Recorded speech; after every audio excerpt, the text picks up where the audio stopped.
It's been a really long time since I've watched The Wizard of Oz in its entirety, and it was on TV last night, so I watched it. I have got some serious beef with Glinda. Let's start with the Munchkins first. A house gets dropped in Munchkin Land. She's a witch. She could just abracadabra that shit out of there. Does she help? No. Does she offer any sort of support to the Munchkins? I mean, presumably there's probably one or two under that house. If we're honest, there's one or two under that house. Does she help? No. They're suffering from PTSD and she just shows up, sings a little song, carries on about her day. I get it, abracadabra is usually a magician's domain, but she's a witch. She has some sort of magical ability. She shows up in a giant soap bubble. She couldn't put that house in a soap bubble.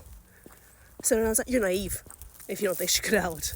Then, poor, sweet, dumb, innocent Dorothy gets swept up unwittingly into this fucking turf war that Glinda starts by stealing these shoes. Shoes she doesn't even know can be worn on non-magical feet. She doesn't know what they do, how much power they have.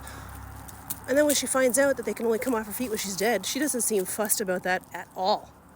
She just sends Dorothy into these woods, knowing that a witch is after her, knowing that Dorothy has zero life skills, doesn't know where she is. All she's got is a fucking basket and a dog.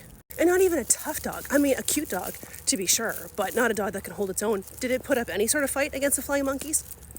She doesn't answer any of Dorothy's questions, doesn't give her any sort of meaningful advice, doesn't even give her a ride down the yellow brick road, just sings a little ditty, sends her on her way, and fucks off until the end of the movie when she comes back and she's like, oh yeah, you could have gone home anytime you wanted. I just needed you to murder somebody first. Glad you didn't die.